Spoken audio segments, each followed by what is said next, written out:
Good afternoon, fellow CSA shareholders. We do a little bit of a online update this week instead of having to read my weekly articles that I corbel up for you guys. Here we're standing in a patch of cantaloupes that we'll be soon harvesting and hopefully sending your way in the form of juicy ripe cantaloupes to fit in that box. And I suspect we're about 10 days out here. You can see all the pictures of this and see all the beautiful blossoms out in the field. Hopefully the photographer will be able to pick up all those yellow blossoms.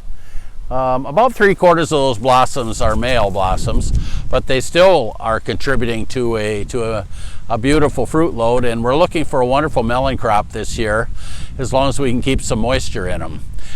If you look down on the ground, you should be able to see a little bit of drip here, and every row has a tape like this, and we squirt a little water in those every day along with sometimes a little bit of fertilizer, and hope to come up with a real nice quality melon for you all. Historically they've been good, and in years like this they lend themselves to producing nice cantaloupes and nice watermelons because of the absence of foliar disease. So there are some benefits to this kind of weather. We don't want to be negative about everything. But getting back to reality, times are tough on the farm right now. We haven't really had a measurable rain in probably the last 45 to 60 days. Once in a while we'll get a popcorn shower that pops up and we get a couple tenths here and a couple tenths there. But in the grand scheme of things, that isn't really enough to get us where we need to go. I guess we're probably more concerned about our fellow farmers than we are about ourselves right now. We have some irrigation, at least will get us through this season. A lot of them do not. A lot of them will not have a grain crop this year. A lot of the damage has already been done, especially in central Wright County where we are on the lighter soils.